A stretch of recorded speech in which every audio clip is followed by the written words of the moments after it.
Ang pintuan ng opisina ay bahagyang nakabukas, at mula roon, isang tinig ang umabot sa aking tainga, hindi ito tinig ni Macho. Isang panunuya, isang halaha na nakparamdam ng lamig sa aking buong katawan. Hindi ko maintindihan. Bakit narito ang sekretarya niya, si Stella, sa ganitong oras? At bakit ang ingay nila? Naglakad ako palapit, dahan-dahan, ang bawat hakbang ay parang bumibigat. Ang kamay ko ay nangingini nang abutin ang seradura. Pinihit ko ito, at doon, bumungat sa akin ang eksenang yumani sa aking mundo. Nakita ko si Marco, ang asawa ko, yakap-yakap si Stella. Ang malabi nila ay makadikit, naapoy sa pagnanasa. Ang damit ni Stella ay halos nakababa na sa kanyang balikat, at si Marco naman, nakabukas ang tatlong butones ng kanyang polo. Ang silid ay puno ng amoy ng kanilang kasalanan, para akong pinasakluban ng langit at lupa. Ang rosas na dala ko, ang regalo ko para sa aming anibersaryo, ay nahulog mula sa nanginginig kong mga kamay. Lumiha ito mahinang tuno sa marmol na sahi. Sapat na upang maputol ang kanilang sandali. Makasabay silang napalingon. Ang mukha ni Marco ay putlang-putla, ang kanyang mamata ay nanlalaki sa gulat at takot. Samantalang si Stella, isang ngiting mapanukso ang lumitaw sa kanyang labi, na parabang matagal na niyang inaantay ang sandaling ito. Ana, anong kinakawa mo rito? Nautal na tanong ni Marco. Hindi ako makapagsalita. Ang lalamunan ko ay tila natuyo. Ang tanging nararamdaman ko ay matinding galit. Isang apoy na unti-unting lumalamon sa bawat hiblang ng aking pagkatao. Ang bawat pangako, bawat sumpaan, ay parang basa na salamin sa aking paanan. Marco, ang tanging lumabas sa aking bibig, punong pait. Paano mo nagawa ito sa akin? Lumapit si Marco. Susubukan akong hawakan. Ngunit umatras ako. Ana, let me explain. Hindi ito ang inisip mo. Please. Hindi ito ang iniisip ko. Bulong ko. Ang tinik ko ay puno ngang hinanakit. Nakita ko. Marco. Nakita ko ang lahat. Sa sarili kong nga mata. Si Stella naman, lumapit, walang bahid ng hiya sa kanyang mukha. Madam Alana. Wala po itong ibig sabihin. Trabaho lang po. Ang kayabangan ni Stella ang napasiklap ng apoy sa aking puso. Trabaho? Ito ba ang trabaho ninyong dalawa? Ang manloko at magtaksil sa likod ng aking likod? Tiningnan ko si Marco, ang kanyang nga mata ay punong-puno ang pagkakasala. Ilang beses na ba, Marco? Ilang beses mo na akong niloko? Hindi siya sumagot. Ang kanyang katahimikan ay mas masakit pa sa anumang salita. Tumulo ang luha mula sa aking mga mata, mainit at malat. Ang sakit ay parang libo-libong karayom na tumutusok sa aking dibdib. Ang babaeng buong buhay ko pinakatiwalaan, ang lalaking pinakasalan ko, nataksil sa akin sa pinakamasakit na paraan. Bumalik ako sa aming bahay. Ang bawat kanto, bawat muebles ay tila sumisigaw ng kanyang pangalan. Ang malarawan namin sa sala, ang aming wedding photo, ay tila nanunukso sa akin. Paano ako naging bulak? Paano ko hindi nakita ang lahat ng ito? Dumiretso ako sa aming silid, at doon, sa ibabaw ng kanyang mesa, ay nakita ko ang isang folder. Prenuptial agreement, nakasulat sa cover. Naalala ko, kailangan daw naming pirmahan ito para sa legal protection ng aming nga negosyo. Binasa ko ito ng mabilis, at bawat linya ay nagbigay ng panibagong suntok sa akin. May mga probisyon na labis na pabor kay Marco kung sakaling makahiwalay kami. Ang pagmamay-ari ko sa ilang bahagi ng kumpanya ay magiging shared o transferable sa kanya sa ilang kondisyon. Ngayon ko lang naintindihan ang pagmamadali niya nun. Ang galit na kanina ay para lang sa kanilang pagtatasil ay lumalim. Hindi lang ito tungkol sa puso. Ito ay tungkol sa negosyo, sa aking pinahirapan. Si Marco ay hindi lang isang taksil, isa siyang ganit. Nas niyang kunin ang lahat mula sa akin. Kinuha ko ang cellphone ko, ang kamay ko ay nanginginig pa rin. Dinial ko ang numero ni Miguel Mix Ramirez, ang aking pinakakatiwalaang Vice President. Si Mix ay matagal nang nasa kumpanya, kilala niya ang lahat ng pasikot-sikot. Mix, ang boses ko ay halos pabulong, ngunit puno ng determinasyon. Kailangan kong humingi ng pabo. Kailangan mong suriin ang lahat ng financial transactions ni Marco sa kumpanya. Bawat resibo, bawat papel, bawat kontrata. Lahat. Ana? Ano bang nangyayari? Bakit ganyan ang boses mo? Tanong ni Mix, halatang nag-alala. Basta. Gawin mo lang, Migs. May malalim na dahilan. At kailangan ko ang katotohanan. Binaba ko ang tawak. Tumayo ako sa harap ng salamin, ang mukha ko ay puno ng luha, ngunit sa ilalim ng sakit ay may bumubuong alap ng desisyon. Tiningnan ko ang sarili ko, ang babaeng minsan ay naging bulak sa pakibig. Ngayon, bukas na ang aking mamata. Hindi lang puso ang sinira mo. Marco, bulong ko sa aking refleksyon, ang nga mata ko ay nag-apoy. Sisirain ko rin, ang lahat ng meron ka. Ang pangako kong ito ay hindi lang para sa kanya, kundi para sa sarili ko. Isang pangakong pagbangon. Ang umaga ay bumunga sa akin na may mabigat na ulap. Hindi ako nakatulo. Bawat papikit ko, nakikita ko ang mukha ni Marco at Stella, ang kanilang pagtataksin na nakaukit sa aking isipan. Ngunit sa halip na lunurin ang sarili sa awa, pinili kong bumangon. May trabaho akong gagawin. Pagdating ko sa opisina, sinalubong ako ni Mix. Ang kanyang mga mata ay napapakita ngang paalala, ngunit sa kabila nito, mayroon siyang paggalang na hindi kailanman nabago. Ana, okay ka lang ba? Tanong niya. Malambing ang boses. Hindi Mix, sagot ko, diretso ang tingin sa kanya. Pero magiging mayos din ako. Nakuha mo ba ang mga pinapahanap ko? Tumango siya.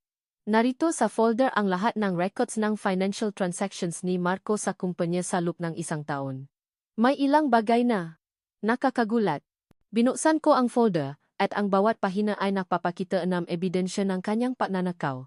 Malalaking halaga ang inilabas sa mga project na hindi naman natuloy, mga consulting fees sa mga kumpanyang walang record, at mga investment na biglang nawala. Ang lahat ay nakaplano ng maigi.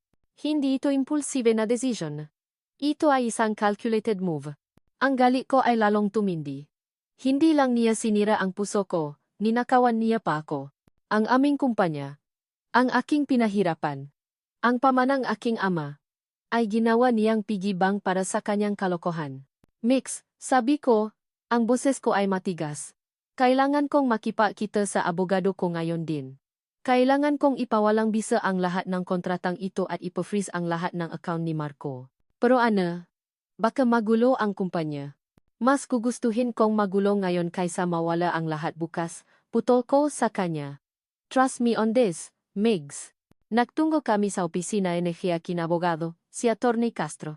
Matagal na siyang nagtatrabaho para sa aming pamilya, isang taon na lubos kong pinakakatiwalaan. Ipinakita ko sa kanya ang prenuptial agreement at ang mga financial records. Habang binabasa niya ang mga dokumento, lumalim ang kunot sa kanyang no.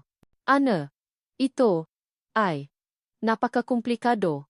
Sabi niya, may mga probisyon dito na lubhang mapanlinlang.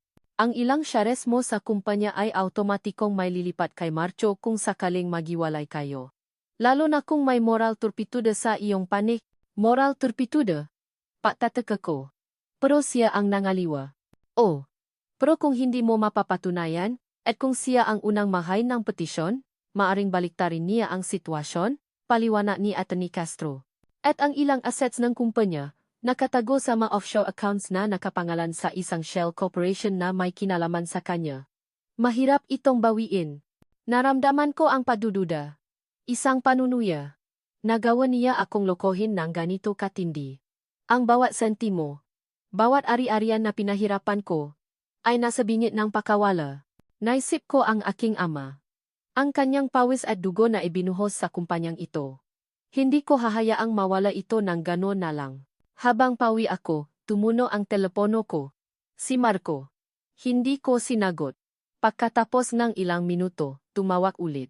Sinagot ko. Ana, please, let's talk. Ang boses niya ay nagmamakaawa. Alam kong galit ka, pero kaya natin itong pag-usapan. Pag-usapan. Ang boses ko ay parang yelo. Ano pa ang pag-usapan natin, Marco? Nakita ko na ang lahat. Hindi lang ang pagtataksil mo, kundi pati ang pagnanakaw mo. Akala mo ba hindi ko mahalata? Natahimik siya sa kabilang linya. Ana, hindi yan totoo. Misunderstanding lang. Huwag mo akong lokohin. Putol ko. Tapos na tayo. Marco. Tapos na ang lahat. Mawawala ang lahat ng meron ka. Mawawala ka sa kumpanya. Mawawala ka sa buhay ko. Binabaan ko siya ng telepono. Ramdam ko ang galit, pero sa kauna-unahang pagkakataon, hindi ako nanginig sa takot. Nangini ako sa determinasyon. Pagbalik ko sa opisina, ipinatawag ko ang board of directors. Ang bawat isa sa kanila ay tiningnan ko ng diretso sa mata. Gusto kong ipaalam sa inyo. Sa lalong madaling panahon, na si Marco Mercado ay hindi na bahagi ng kumpanya. Sabi ko, ang bawat salita ay may diin.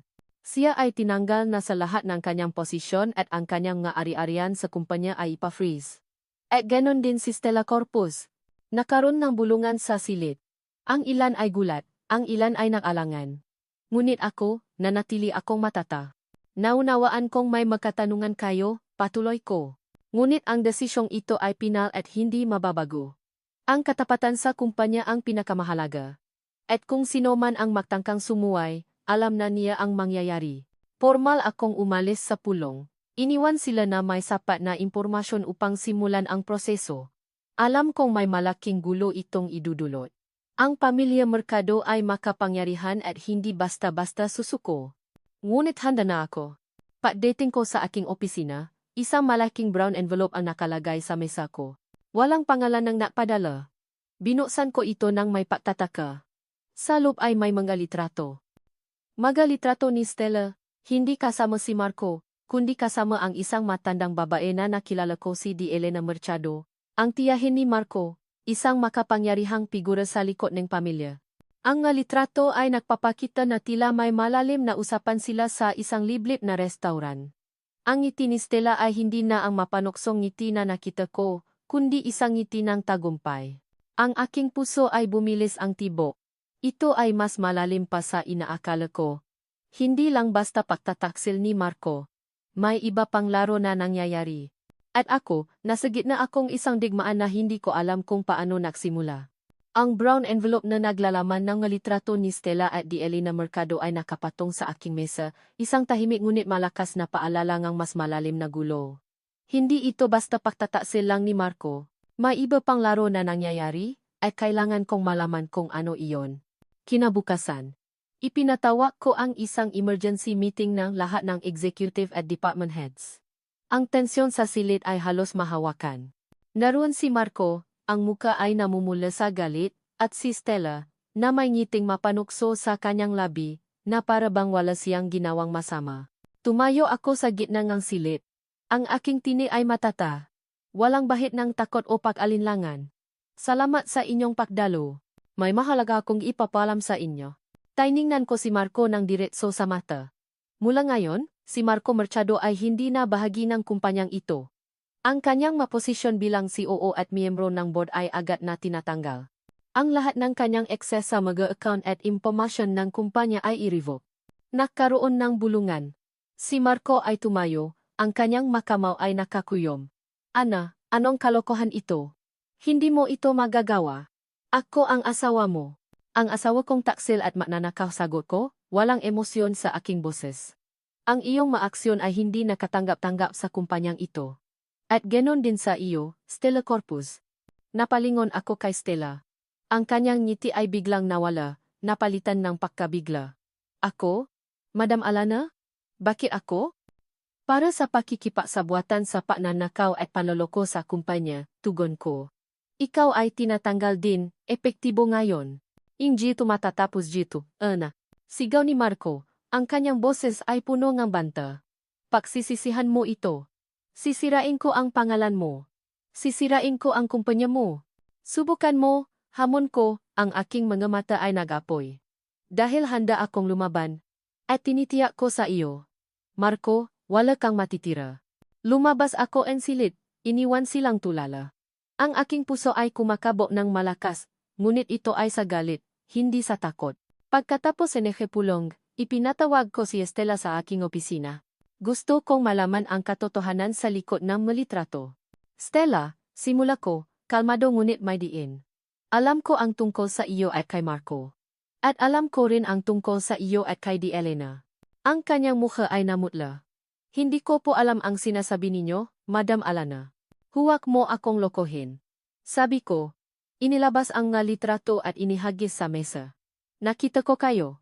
At alam kong may mas malalim pa rito kaysa sa simpleng relasyon ng sekretarya at boss. Ano ang koneksyon mo sa pamilya Mercado? Bakit ka nakikipakita kay Elena ng patago? Natahimik si Stella. Ang kanyang mga mata ay naghahanap ng paraan upang makatakas, ngunit hindi ko siya hahayaan. Sabihin mo ang totoo, Stella, utos ko. O sisiguraduhin kong hindi ka na makakahanap ng trabaho sa industriyang ito. At hahabulin ko kayo ni Marco sa lahat ng legal na paraan. Huminga siya ng malalim, tila sumusuko. Okay, Madam Alana. Sasabihin ko. Pero hindi ito ang iniisip ninyo. Nasimula siyang makwento. Ang kanyang boses ay mahina, ngunit puno ng pipe. Ang pamilya Mercado. Sila ang sumira sa buhay ng nanay ko. May utang na loob sila sa amin na hindi nila kailanman binayaran.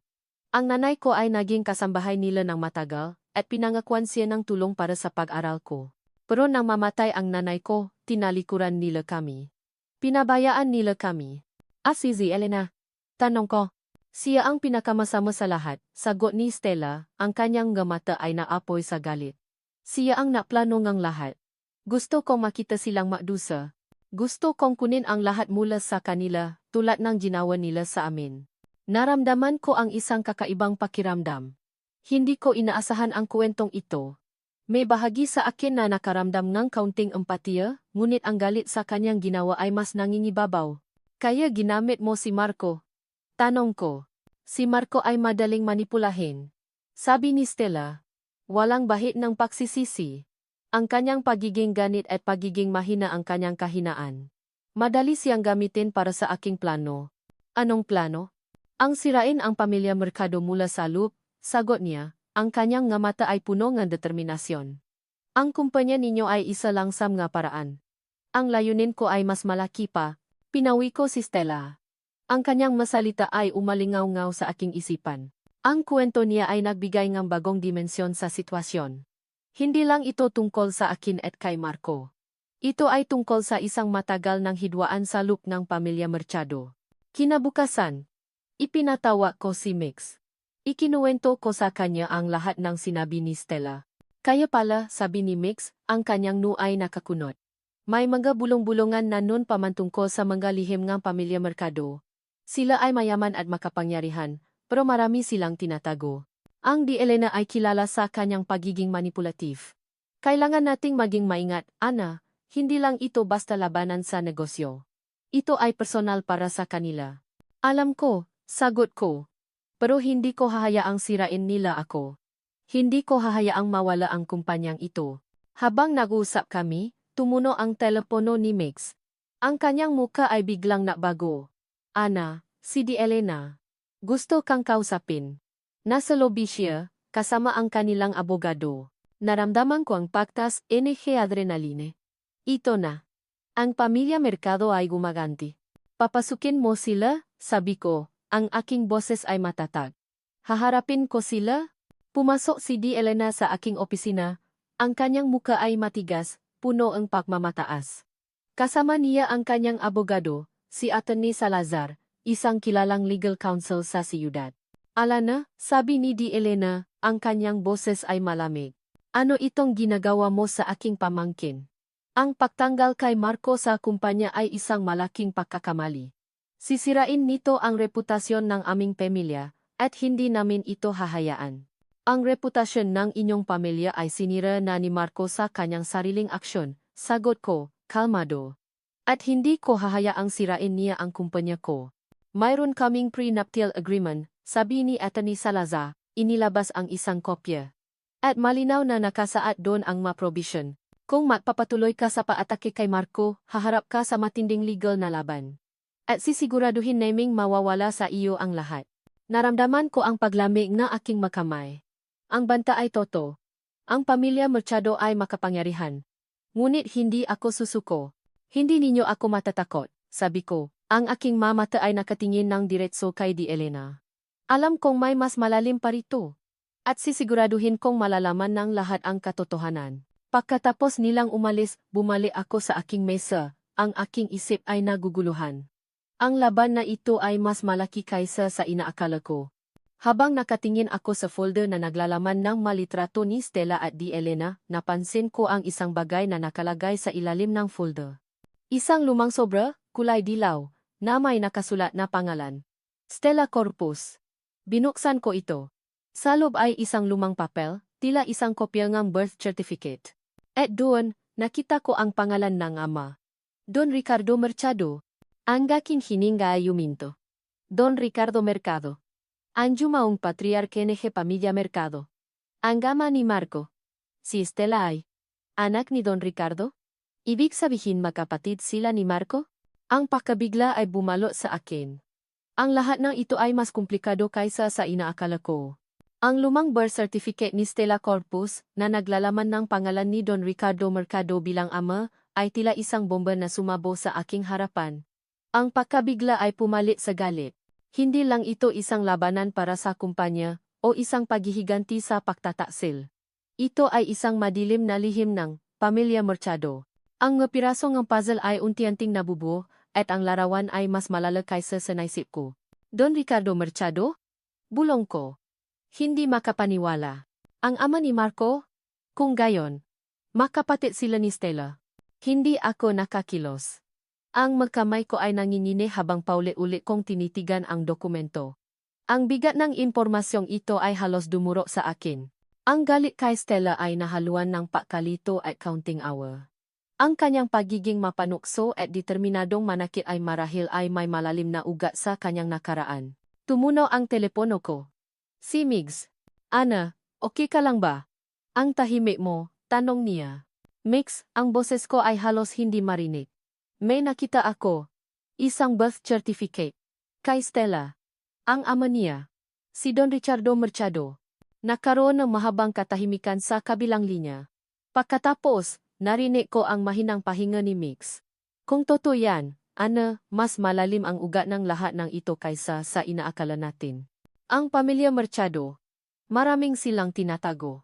Alam kong may koneksyon si Stella sa kanila, pero hindi ko inaasahan ito, sabi ko. Kailangan ko makausap si Di Elena. Ngayon din. Natungo ako sa opisina ni Di Elena Mercado sa kabilang ngabala ni Mix. Ang grandamangang pamilya Mercado ay nakaupo sa kanyang eleganteng opisina, ang mukha ay matigas, walang emosyon. Alam kong sinusubukan niyang takutin ako. Alana, anong dahilan ng pagdalaw mo? Tanong niya. Ang kanyang tinik ay parang yelo. Ihinagis ko ang birth certificate sa kanyang mesa. Ito po. Nais kong malaman ang katotohanan. Di Elena. Tinitigan niya ang dokumento, at sa unang pagkakataon, nakita ko ang bahagyang pagbabago sa kanyang ekspresyon. Isang mabilis na kislap ng takot at galit sa kanyang nga mata. Mabilis din itong nawala. Hindi ko alam ang ibig mong sabihin. Alana. Hindi ko kilala ang babaeng ito. Sagot niya. Kalmado pa rin. Huwag niyo akong lokohin, Di Elena, sabi ko. Ang aking tine ay matatag. Si Stella Corpus, anak siya ni Don Ricardo. Ibig sabihin, pinsan ni Marco, o mas malalim pa ang koneksyon. Sinadya kong sabihin ang pinsan para subukan ang kanyang reaksyon. Natahimik si Di Elena. Ang kanyang ngalabi ay bahagyang kumuyom. Wala kang alam sa aming pamilya, Alana. Huwag kang makialam sa mga bagay na hindi mo naiintindihan. Naintindihan ko kung paano ninyo pinabayaan ang sarili ninyong kadugo. Naintindihan ko kung paano ninyo ginamit ang mga tao para sa sarili ninyong kapakanan. Sagot ko. At naiintindihan ko kung bakit nagagalit si Stella. Kung gayon, naunawaan mo na siya, sabi ni Di Elena, may bahid ng panunuya. Ang galit niya sa amin ay walang katapusan. At ngayon, ginagamit ka niya upang sirain kami. Tumayo ako. Hindi ko alam kung sino ang ginagamit at kung sino ang nagpapagamit, Di Elena. Ang alam ko lang, ang inyong ngalihim ay lumalabas. At sisiguraduhin kong malalaman ng lahat ang katotohanan. Pagkalis ko sa opisina ni Di Elena, dumiretso ako kay Stella. Hindi na ito usapang galit at paghihiganti. Gusto kong malaman ang buong kwento. Stella, bungat ko, nang makaharap ko siya sa isang coffee shop. Alam ko na. Ang tungkol kay Don Ricardo. At sa iyo. Nanlaki ang kanyang mamata. Paano? Nakita ko ang birth certificate, paliwanag ko. Hindi ko alam kung sino ang napadala. Pero ngayon, gusto kong marinig ang buong kwento mula sa iyo. Bakit mo ito ginagawa? Bakit mo ginamit si Marco? Tiningnan ako ni Stella ng matagal, tila nadududa kung dapat niya akong pagkatiwalaan. Pagkatapos, bumuntong hininga siya. Si Don Ricardo. Siya ang ama ko. Ang nanay ko ay naging kasambahay niya. Pinangakuan niya kami ng magandang buhay, pero nang ipanganak ako, tinalikuran niya kami. Tinago niya ako mula sa pamilya niya. At nang mamatay ang nanay ko, walang nakpakita sa akin. Si Di Elena. Siya ang pinakamatinding humama sa amin. Ayaw niyang anumang bahid na makakasira sa pangalan ng pamilya. Kaya ginamit mo si Marco para makapagiganti. Tanong ko, si Marco ay isang mahinang tao? Ana, sagot ni Stella, madali siyang manipulahin. Ang kanyang pagnanais sa pera at kapangyarihan ang naging instrumento ko. Gusto kong makita silang mawala ng lahat, tulad ng pagkawala ko ng lahat dahil sa kanila. Ang kanyang mata ay nagpapakita ang matinding sakit at puot. Naunawaan ko na ngayon ang kanyang pagiging mapay.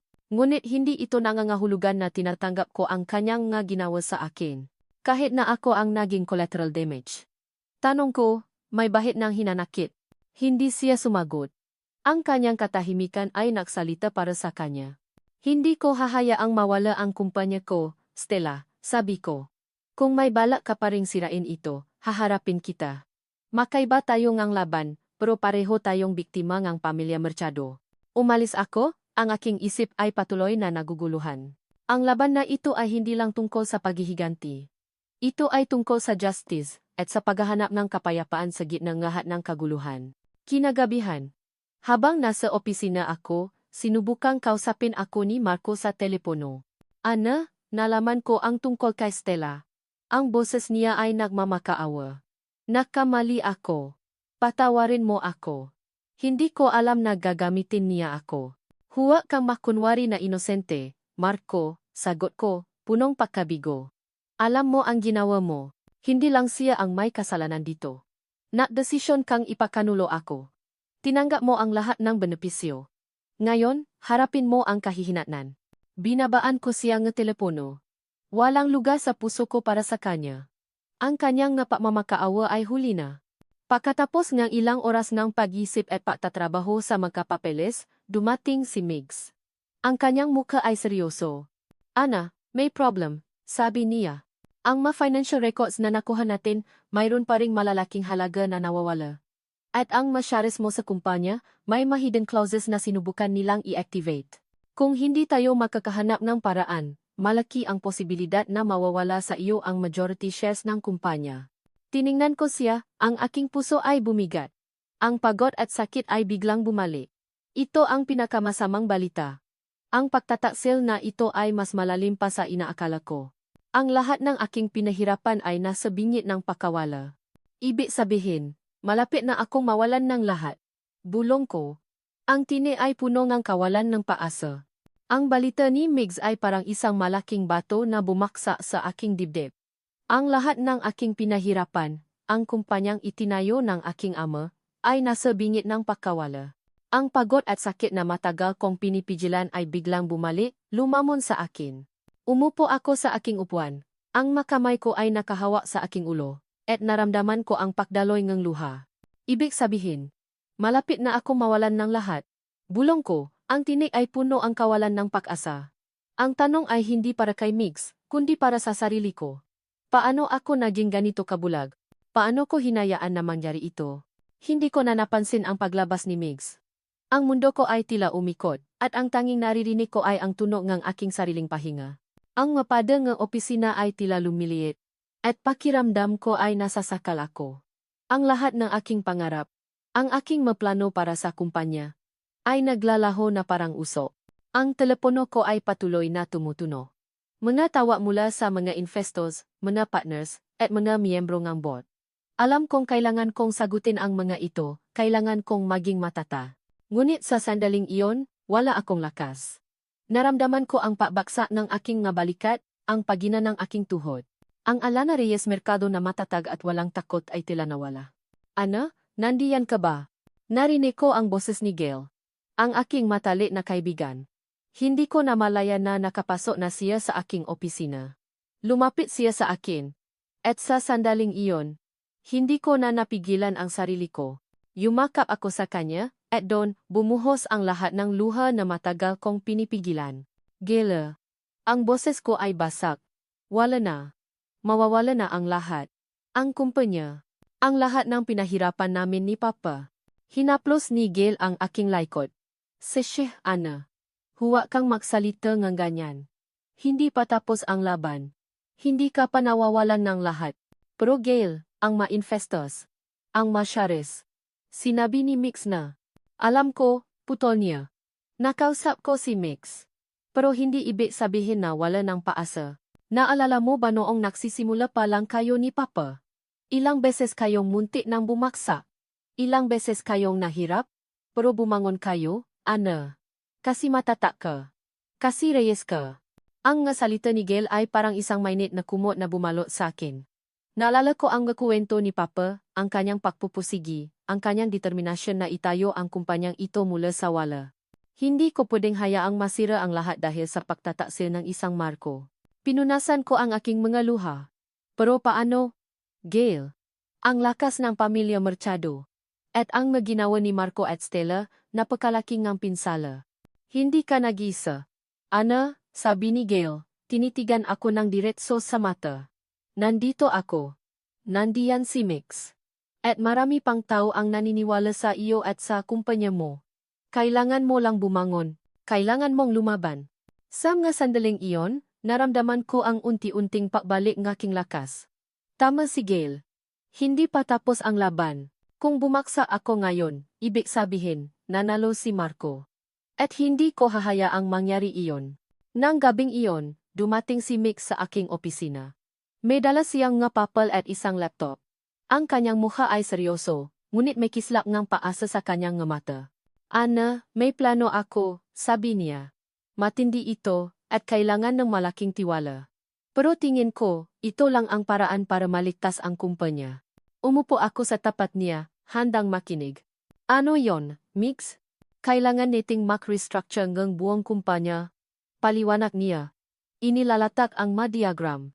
Kailangan nating magbenta ng ilang non-essential assets upang makalikom ng capital. Kailangan nating maganap ng bagong investors na handang sumugal sa atin. At kailangan nating maglabas ng isang new product line na magbabago sa market. Isang bagay na mapapakita sa lahat na buhay pa tayo at mas malakas kaysa dati. Pero Migs, napakalaking risk niyan. Sabi ko. At ang market na yon, napakadelikado. Alam ko, sagot niya. Pero ito lang ang natitira nating option. Kung hindi tayo susugal, sigurado tayong mawawala ang lahat. Kung susugal tayo, may pag-asa pa. Tiningnan ko ang kanyang nga mata. Nakita ko ang determinasyon doon. Ang kanyang pagiging kalmado at lohikal sa gitna ng kaguluhan ay nagbigay sa akin ng kakaibang kapanatagan. Si Mix ay palaging nandiyan para sa akin. Tahimik na sumusuporta. Alam kong hindi ito ang tamang oras. Sabi ni Mix. Ang kanyang boses ay bumaba, puno ng emosyon. Pero Ana, matagal na kitang mahal. Hindi lang bilang boss ko, kundi bilang isang babay. Matagal na kitang hinihintay. At kahit anong mangyari, hindi kita iiwan. Gagawin ko ang lahat para sa iyo at sa kumpanya mo. Nagulat ako sa kanyang pag-amin. Hindi ko inaasahan iyon. Sa lahat ng kaguluhan, sa gitna ng aking pakbaksa, ang masalita niya ay parang isang ilaw na bumutas sa dilim. Ang kanyang pag-amin ay hindi lang tungkol sa pag-ibig, kundi tungkol sa walang hanggang suporta at katapatan. Naramdaman ko ang pag-init ng aking pisngi. Hindi ko alam kung ano ang sasabihin. Ang puso ko ay bumilis ang tibo, hindi dahil sa takot, kundi dahil sa isang bagong emosyon na matagal nang natabunan ng sakit. Mix, ang tanging lumabas sa aking bibig. Huwag kang maalala, Ana, sabi niya. Ngumiti ng bahagya. Hindi ko hinihingi na suklian mo ang nararamdaman ko ngayon. Ang kailangan lang natin ay iligtas ang kumpanya. Pero gusto kong malaman mo na nandito ako. Palagi. Tiningnan ko ang maklano na inilatak niya. Ang kanyang masalita ay umalingaw sa aking isipan. Ang kanyang pag-ibig. Ang kanyang tiwala. Ang kanyang determinasyon. Sige, Migs, sabi ko, ang aking boses ay matatah na ulit. Gawin natin. Susugal tayo. Ipakakatiwala ko sa iyo ang lahat. Kailangan nating iligtas ang kumpanya. Kailangan nating ipakita sa kanila na hindi nila tayo kayang sirain. Ang kanyang mukha ay lumiwanag. Salamat, Ana. Hindi ka magsisisi. Nagsimula kaming magtrabaho, halos walang tulog. Bawat oras, bawat minuto ay mahalaga. Si Mix ay nagpakita ng hindi kapani-paniwalang dedikasyon at katalinuhan. Nakipag-ugnayan siya sa mga potential investors, nakrenegosyete ng mga kontrata, at nakplano ng mga bagong estratehiya. Ngunit sa kabilangang aming pagsisikap, hindi pa rin kami ligtas. Kinabukasan, habang nagtatrabaho kami sa opisina, tumuno ang telepono ni Mix. Ang kanyang mukha ay biglang nabago. Naging seryoso. Ana, sabi niya, inilalabas ang kanyang cellphone.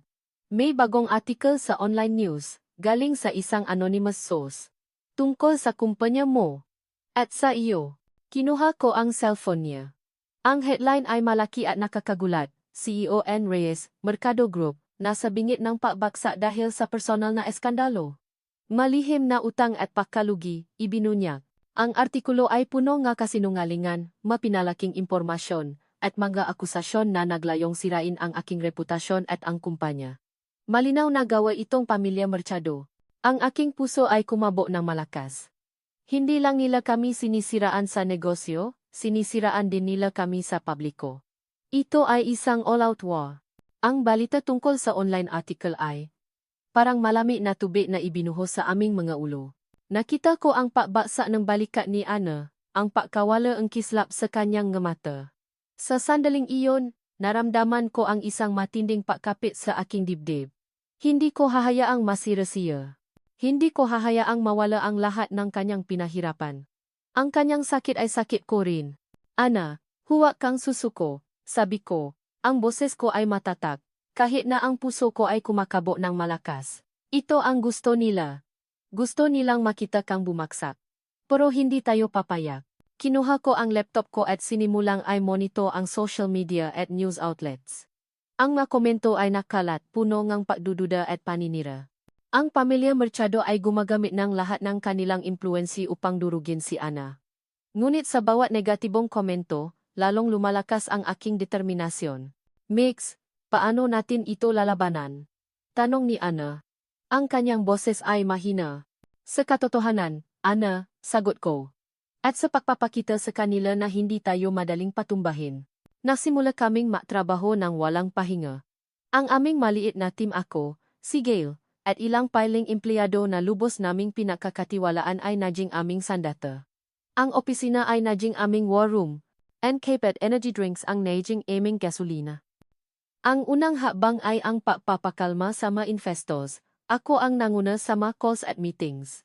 Ipinapaliwanag ko ang sitwasyon ng tapat, ngunit may pagtitiwala sa aming kakayahan na bumangon. Naunawaan ko ang inyong pag-aalala, sabi ko sa isang conference call kasama ang nga malalaking investors. Ang nga balita ay nakakabahala, ngunit ang nga ito ay walang basehan. Ang kumpanya ay matata. Mayroong kaming gabagong plano na magpapatatag sa aming posisyon sa market.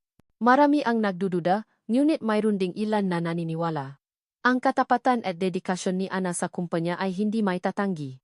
Ang kanyang reputasyon bilang isang fair at competent na leader ay nagbigay sa amin ng counting leverage. Isang hapon, habang abala kami sa paghahanda ng mga presentation para sa mga potential new investors, lumabas ang isa pang article sa isang malaking pahayagan. Ito ay isang opinion piece na diretsahang umaatake kay Ana, sinisiraan ang kanyang pagkatao at ang kanyang kakayahan bilang isang CEO. Ang pirma sa ilalim ay si Elena Mercado. Hindi na sila natatago, sabi ni Gail, ang kanyang mata ay naapoy sa galit. Diretsahan na nilang sinisiraan si Ana. Kailangan nating sumagot. Sabi ko, hindi tayo pwedeng manahimik. Ngunit sa halip na maglabas ng isang galit na pahayag, pinili kong maging kalmado at proporsyonal. Naglabas ako ng isang opisyal na pahayag sa ngalan ng kumpanya na napapaliwanag sa mga facts at napapakita ng aming kumpiyansa sa aming mga operasyon. Binigyang diin ko ang aming mga achievements at ang aming commitment sa aming mga clients at employees. Hindi ko binanggit ang pangalan ni Elena. Ngunit ang bawat salita ay isang sagot sa kanyang mga akusasyon. Hindi natin kailangang bumaba sa kanilang antas, Gail, paliwanag ko. Ang pinakamabisang sagot ay ang patunayan na mali sila sa pamamagitan ng ating mga aksyon. Habang abala ako sa paharap sa mga krisis, isang araw, habang naglalakad ako sa hallway ng opisina, nakasalubong ko si Sarah. Si Sarah, ang babaeng minsan kong minahal ng labis, ang babaeng nagdulot ng malalim na sugat sa aking puso. Siya ang dahilan kung bakit ako naging maingat sa paibe, kung bakit ako naatubiling ipahaya ang aking damdamin kay Ana. Mix? Tanong niya. Gulat ang kanyang muha. Ikaw nga. Ang tagal na. Sarah, sagot ko, kalmado. Hindi ko inaasahan ang pagkataong ito. Nabalitaan ko ang nangyayari sa kumpanya ninyo, sabi niya. Okay ka lang ba? Ang hirap siguro ngang pinagdadaanan ninyo. Kinakaya? Sagot ko. Ikaw. Kumusta ka na? Nakuwentuhan kami ng maikli. Nalaman kong nakaroon siya ng sariling struggles pagkatapos naming magiwalay.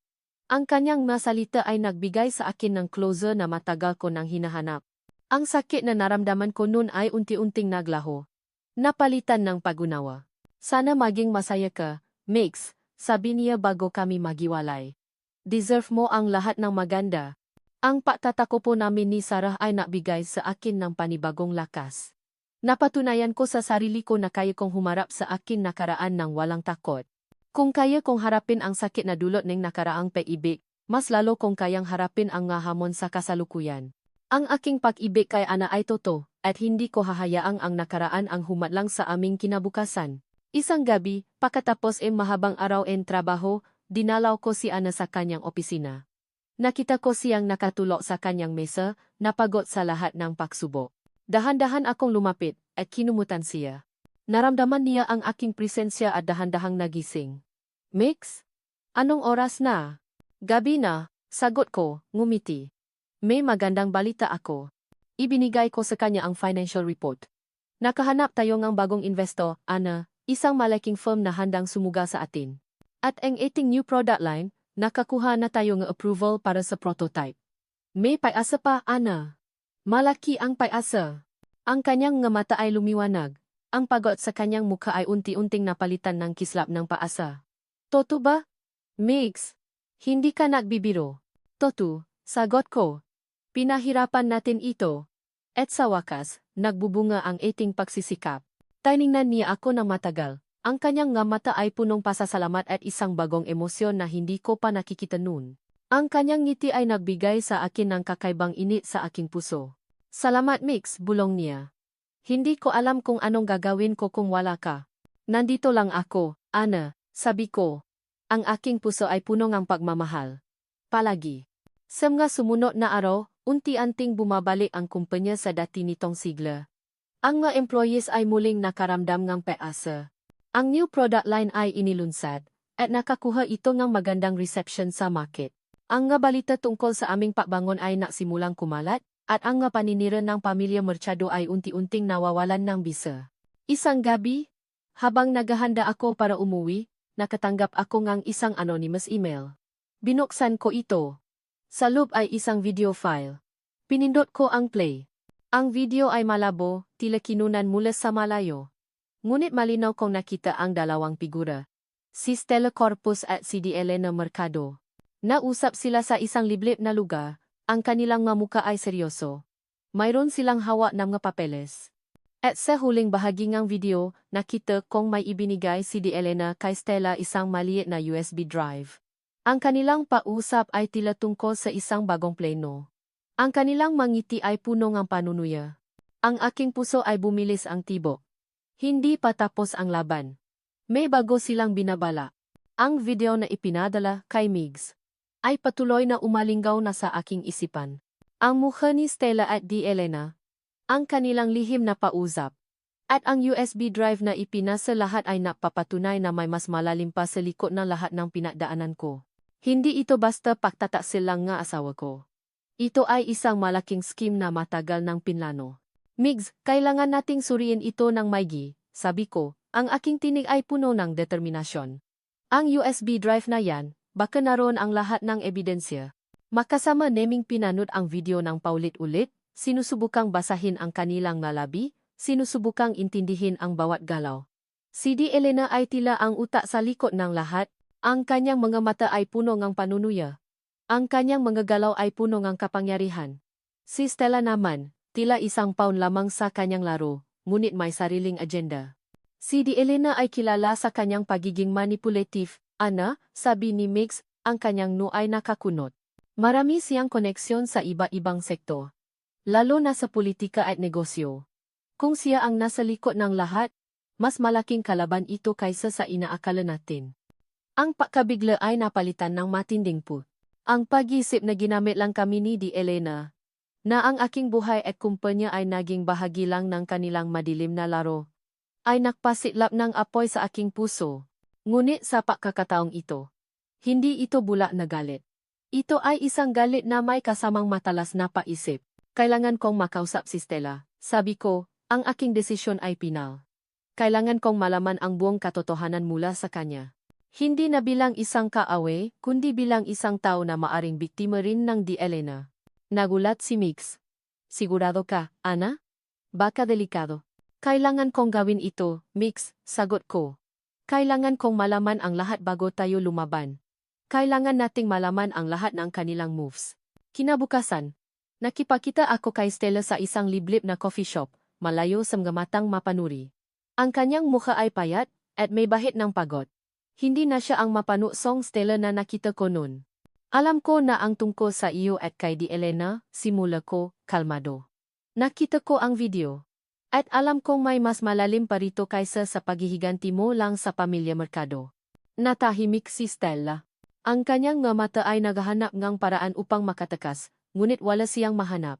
Sabihin mo sa akin ang lahat, Stella, utos ko. Bakit ka nakikipagsapwatan sa Di Elena? Ano ang tunay niyang plano? Huminga siya ng malalim, at pagkatapos ay nagsimula siyang magsalita. Ang kanyang boses ay mahina, ngunit puno ng sakit at pagkabigo. Si Di Elena, siya ang nakplano ng lahat, sabi ni Stella. Siya ang lumapit sa akin. Alam niya ang kwento nganay ko at ni Don Richardo. Alam niya ang galit ko sa pamilya Mercado. Ginamit niya ako. Ana. Ginamit niya ang galit ko para sa sarili niyang kapakanan. Anong plano niya? Tanong ko. Gusto niyang kunin ang lahat ng ari-arian ng pamilya Mercado, paliwanag ni Stella. Lahat ng shares, lahat ng kumpanya. Hindi niya gusto si Marco. Tingin niya. Mahina si Marco at hindi karapat-dapat sa mana. Gusto niyang siya ang maging soloher ng lahat. At ako ang gagamitin niya. Para sirain si Marco. Para masira ang reputasyon ng pamilya. Para mawalan ang tiwala ang nga investors. At kapag bumaksa na ang lahat, siya ang papasok at kukunin ang lahat. Naramdaman ko ang pagkabigla. Ang pagiging ganit ni Di Elena ay mas matindi pa sa inaakala ko. Ang lahat ng pinagdaanan ko ay bahagi lang ng kanyang malaking laro. Ang USB drive. Tanong ko. Naroon ang lahat ng financial records ng pamilya Mercado, sagot ni Stella. Ang nga illegal transactions ni Di Elena, ang kanyang nga offshore accounts, ang kanyang nga blackmail sa iba pang miyembro ng pamilya. Lahat. Bakit mo ito sinasabi sa akin? Dahil pagod na ako, Ana, sabi ni Stella, ang kanyang mata ay puno ng luha. Pagod na akong maging pawn sa laro nila. Akala ko, makakapagiganti ako. Pero mas lalo lang akong nasasaktan. At nakikita ko kung paano ka rin niya sinisira. Hindi ko na kaya. Sa sandaling iyon, nakaramdam ako ng kakaibang damdamin. Hindi ito pagpapatawad. Ngunit isang uri ng paunawa. Si Stella, sa kabila ng lahat ng kanyang ginawa, ay biktima rin ng sarili niyang galit at ng pagiging ganit ng pamilya Mercado. Salamat, Stella, sabi ko. Salamat sa katotohanan. Pagkatapos kong makausap si Stella, dumiretso ako sa opisina. Ikinuwento ko kay Mix ang lahat. Ang kanyang mukha ay seryoso, ngunit may kislap ng pag-asa sa kanyang mata. Ito na, Ana, sabi ni Mix. Ito ang kailangan natin. Ang ebidensya na magpapatumba kay Di Elena. Nagsimula kaming magtrabaho ng walang pahinga. Sinuri namin ang bawat detalyeng impormasyon na ibinigay ni Stella. Ang mga financial records ay nagpapakita ng malalaking transaction sa mga shell corporations sa ibang bansa, ma-payment sa mga ghost employees, at mga bribes sa mga opisyal ng gobyerno. Ang lahat ay nakaplano ng maigi, halos perpekto. Ngunit may mga butas, at nakita namin ang mga ito. Habang abala kami sa paghahanap ng ebidensya, biglang bumukas ang pinto ng aking opisina. Si Marco. Ang kanyang muka ay payat, ang kanyang nga mata ay puno ng kawalan ng pag-asa. Ang kanyang damit ay gusot, at tila hindi siya nakatulog ng ilang araw. Ana, bulong niya. Ang kanyang boses ay basag. Kailangan ko ng tulong mo. Wala na akong matabuhan. Tiningnan ko siya, walang emosyon. Bakit ako ang lalapitan mo, Marco, pagkatapos ng lahat ng ginawa mo? Alam ko, Ana. Nakamali ako. Malaki ang pagkakamali ko, sabi niya. At sa unang pagkakataon, nakita ko ang tunay na pagsisisi sa kanyang nga mata. Si Di Elena. Siya ang nagplano ng lahat. Ginamit niya ako. Pinangakuan niya ako ng pangyarihan, ng yaman. Pero ngayon, iniwan niya ako. Wala na akong pera. Wala na akong trabaho. Wala na akong pamilya. Anong gusto mong gawin ko? Tanong ko. Gusto kong tumustigo laban sa kanya, sagot niya. Alam ko ang lahat ng kanyang ginawa. Ang nga illegal deals niya, ang nga taong binayaran niya, ang nga documents na pinirmahan niya. Lahat. Tutulungan kitang pabaksakin siya. Ana. Basta tulungan mo lang ako. Tiningnan ko si Mix. Tumango siya. Na para bang sinasabi na ito ang pagkakataon namin. Ang testimonya ni Marco ay magiging malaking factor sa aming kaso. Sige, Marco, sabi ko, ang aking tinik ay matatag. Sabihin mo ang lahat ng alam mo. Pero tandaan mo, gagawin ko ito hindi para sa iyo, kundi para sa justice. At para sa kumpanya ko. Simulang masalita si Marco, ang kanyang boses ay punong pait, ngunit may bahid ng paasa. Ang bawat salita ay nagbigay ng bagong insight sa madilim na mundo ni Di Elena. Ang kanyang nga secrets ay unti-unting nabubunya. Pagkatapos ng ilang oras, ang aming mesa ay puno nga ebidensya, nga documents, at mga testimonya. Ang lahat ay nakahanda. Ang oras na para lumaban ay narito na. Migs, sabi ko. Ang aking nga mata ay nakatingin sa kanya. Ihanda mo ang lahat. Tatawa ako ng press conference bukas. Oras na para malaman ng lahat ang katotohanan. Ang umaga ng press conference ay bumungat sa akin na may halo-halong damdamin. Ang kaba ay naroon. Ngunit mas nangingibabaw ang determinasyon. Ito ang huling laban. Ang laban para sa katotohanan, para sa katarungan, at para sa pagbawi ng lahat ng nawala sa akin. Sa aking tabi, matata na nakatayo si Migs. Ang kanyang presensya ay nabibigay sa akin ng lakas. Naroon din si Gail. Ang kanyang nga mata ay punong suporta. Papasok namin sa venue, bumungat sa amin ang dagat ng reporters, makamera, at mga microphones. Ang ingay ay nakakabingi, ngunit nanatili akong kalmado. Ito ang sandali. Umupo ako sa harap ng podium. Ang nga ilaw ng kamera ay nakatutok sa akin. Kinuha ko ang mikropono. Ang aking nga kamay ay matata. Magandang umaga po sa inyong lahat. Simula ko, ang aking boses ay malinaw at matatag.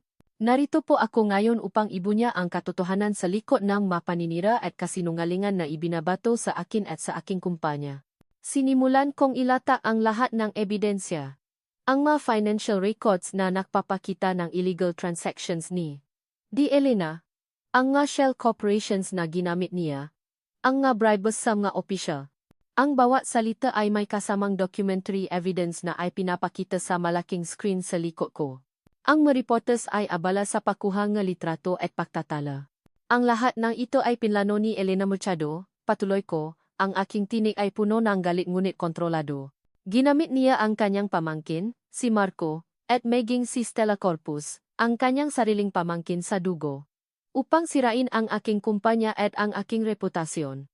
Ang kanyang layunin ay ang agawin ang lahat ng ari-arian ng pamilya Machado at maging solahir ng lahat. Nakaroon ng bulungan sa silid. Ang mga reporters ay nagulat sa revelasyon. At ngayon, narito ang isang tao na handang tumustigo laban kay Elena Machado, sabi ko. At sumanyas ako. Pumasok si Marco sa silid. Ang kanyang mukha ay payat at maputla, ngunit may bahid ng determinasyon. Ang kanyang presensya ay nadulot ng panibagong kaguluhan. Ako po si Marco Machado, simula niya, ang kanyang boses ay nanginginig ngunit malinaw. At ako po ay humihingi ng tawad sa lahat ng aking nagawa. Nakamali po ako, ginagamit po ako ni Di Elena. At ngayon, handa po akong ibunyak ang lahat ng kanyang makrimen. Nagsimulang magsalita si Marco, detalyado niyang inilarawan ang mga plano ni Di Elena, ang kanyang matagubilin, at ang kanyang pagiging mastermind sa likod ng lahat. Ang kanyang testimonya ay nabigay ng first-hand account sa mga madilim na operasyon ni Di Elena. Sa kalagitnaan ng press conference, biglang bumukas ang pinto. Pumasok si Di Elena Machado, kasama ang kanyang abogado. Ang kanyang mukha ay namumula sa galit, ang kanyang mga mata ay nag-apoy. Magakasinungalingan. Sigaw niya, ang kanyang boses ay matinis. Mga paninira. Ang lahat ng ito ay gawa-gawa lamang ni Alana Reyes Mercado upang sirain ang aking pangalan. Ngunit huli na.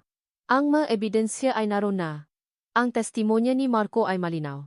Ang mga reporters ay abala sa pakuhang kanyang reaksyon. Elena Machado, mayroon po kaming sapat na ebidensya upang patunayan ang inyong pagkakasala, sabi ko, kalmado. Ang katotohanan ay lalabas. Ang kanyang abogado ay sinubukan siyang pigilan, ngunit huli na.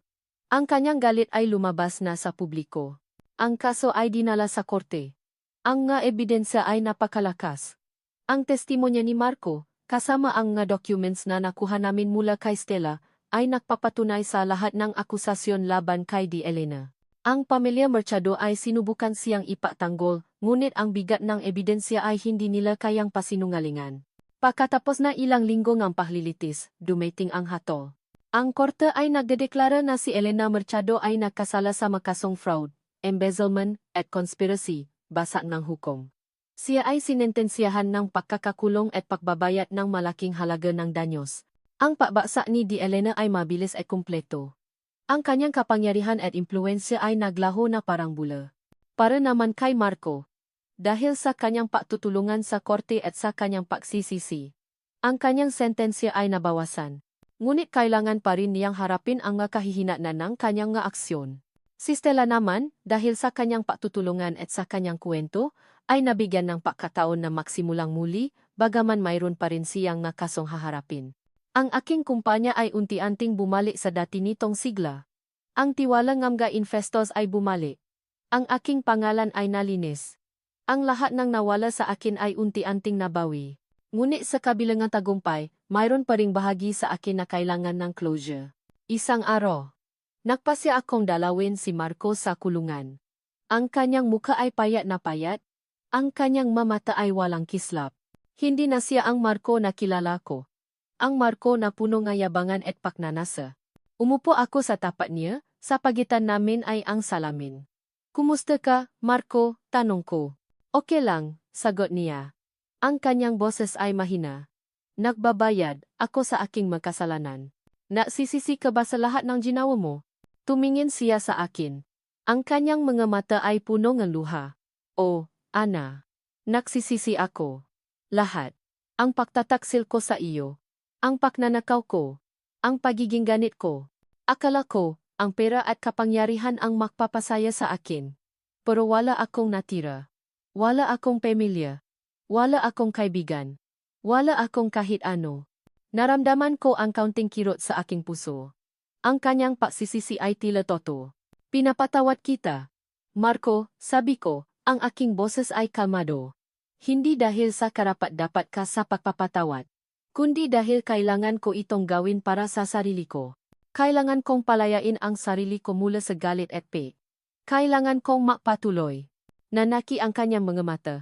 Salamat, Ana. Hindi ko alam kung paano ako magpapasalamat. Magsimula ka ulit, Marco, sabi ko. Kapag nakalaya ka, magsimula ka ulit. Matuto ka sa iyong nga pagkakamali. Tumayo ako. Ang pagdalaw na ito ay nabigay sa akin ng kapanatagan. Ang pagpapatawad ay hindi para sa kanya, kundi para sa akin. Ito ang susi sa aking paglaya mula sa nakaraan. Pagbalik ko sa opisina, nakita ko si Mix na naghihintay sa akin. Ang kanyang nga mata ay puno ng pag-alala. Kumusta? Tanong niya. Okay lang, sagot ko, ngumiti. Naging maayos ang lahat. Tiningnan niya ako ng matagal, ang kanyang nga mata ay puno ng pagmamahal. Ang kanyang pagiging matatag, ang kanyang walang sawang suporta, ang kanyang pag-ibig na matagal nang naroon lahat ay biglang naging malinaw sa akin. Siya ang taong karapat-dapat sa akin. Siya ang taong naghintay sa akin. Ang aking puso ay bumilis ang tibo. Ang nga sugat ng nakaraan ay unti-unting naghihilom. At sa harap ko, naroon ang isang bagong simula. Isang bagong pag-ibig na naghihintay. Tiningnan ko si Mix. Ang kanyang mga mata ay nagtatanong. Ang aking mga labi ay bahagyang ngumiti. Oras na para buksan ang aking puso. Ang paglaya mula sa bigat ng nakaraan ay parang sariwang hangin na bumabalot sa akin. Matapos ang lahat ng digmaan at sakit, sa wakas ay nararamdaman ko ang kapayapaan.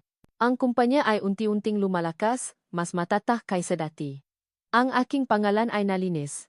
Ngunit higit sa lahat, Ang aking puso ay nagsisimula ng bumalik sa dati nitong sigla. At sa gitna ng lahat na iyon, naroon si Mix. Pagkatapos ng paglilitis at pagbisita kay Marco, bumalik kami ni Mix sa opisina. Ang kanyang presensya ay nabibigay sa akin ng kapanatagan.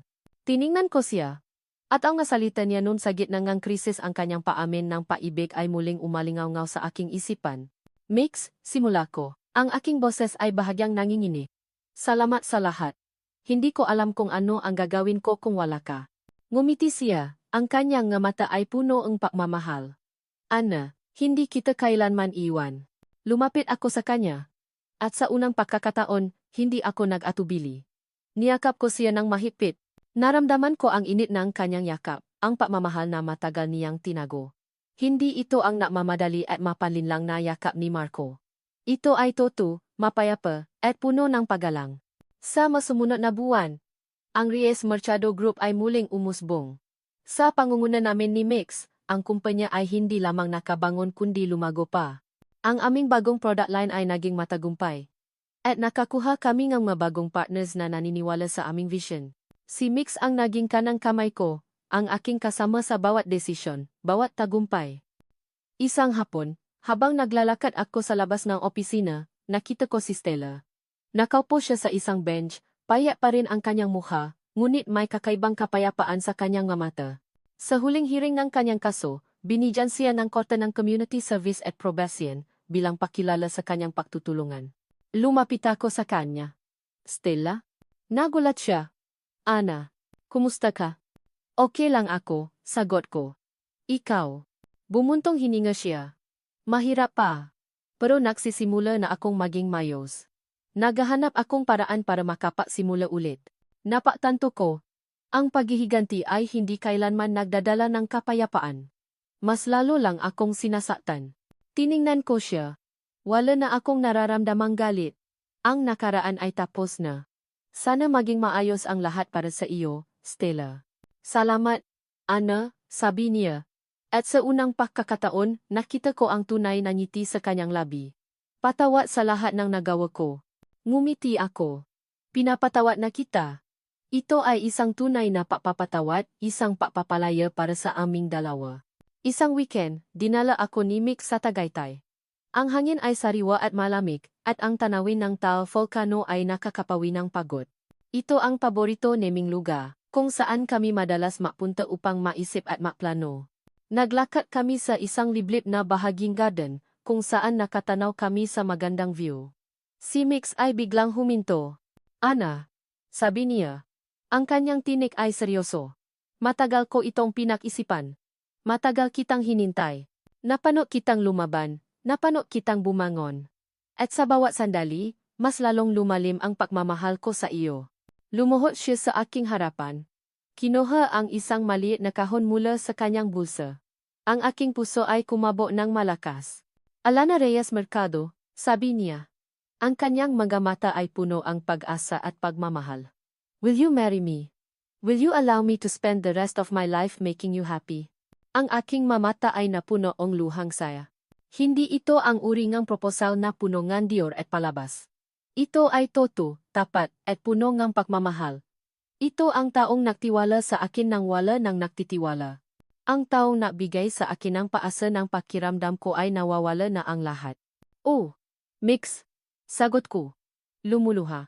Oh, magpapakasal ako sa iyo. Lumapit siya at niyakap ako ng mahigpit. Ang kanyang ngahalik ay matamis at puno ng pag-ibig. Sa mga bisik niya, naramdaman ko ang kapayapaan. Ang tunay na kaligayahan na matagal kong hinahanap. Ang kasal namin ni Mix ay simple ngunit puno ng pagmamahalan. Maraming kaibigan at kapamilya ang dumalo, kabilang na si Gela, na labis na masaya para sa amin. Walang media, walang glamo, tanging pagmamahalan lang at katapatan. Tiningnan ko si Mix habang naglalakad kami sa isla. Ang kanyang ngiti ay ang ngiti ng isang taong tunay na masaya. Hindi ko kailanman inakala na pagkatapos ng lahat ng sakit at pagkabigo, mahahanap ko pa ang ganitong klaseng pag-ibig. Ang pag-ibig na naghihintay, nagpapatawad, at nagpapagaling. Nang makalabas kami sa simbahan, ang araw ay sumisikat ng maliwanag. Naramdaman ko ang mainit na sinat nito sa aking mukha. Hindi ito ang katapusan ng aming kwento. Ito ay isang bagong simula. Isang bagong kabanata na puno ang paasa, pagmamahalan, at higit sa lahat, kapayapaan. Napatingin ako kay Migs. At sa aming magamata, nakita ko ang aming kinabukasan, isang kinabukasan na binuo sa pagtitiwala, respeto, at pag-ibig na walang hanggan. Ang aking puso ay muling ngumiti. At dito nagtatapos ang kuwento ni Ana at Migs, isang paglalakbay na puno ng pagsubok, pagtuklas, at pagbangon. Sa aming minamahal na mga mambabasa. Sa bawat pahina, bawat kabanata, at bawat damdamin na inyong sinubaybayan, isang taos-pusong salamat sa inyong walang sawang suporta. Mula sa pinakamadilim na sandali ngang pagtataksil at pehati, hanggang sa liwanag ngang pagpapatawad at pag-ibig, kayo ang aming najing kasama sa bawat hakbang ngang paglalakbay na ito. Ang pagsusulat ng kwentong ito ay isang emosyonal na rollercoaster. May mapagkakataon na kami mismo ay nakaramdam galit, sakit, at kawalan ng pag-asa kasama ni Ana. Ngunit sa bawat pagsubok, naroon din ang pag-asa, ang determinasyon, at ang pananampalataya sa kapangyarihan ng pag-ibig at pagpapatawad. Ito ay isang paalala na kahit gaano kahirap ang pinagdadaanan, laging may pagkakataon para sa bagong simula. Naway ang kwento ni Ana at Migs ay nagbigay sa inyo ang inspirasyon. Na nagpapaalala na ang tunay na pag-ibig ay hindi lamang tungkol sa romansa, kundi sa pagtitiwala, respeto, at ang kakayahang harapin ang mga hamon ng makasama.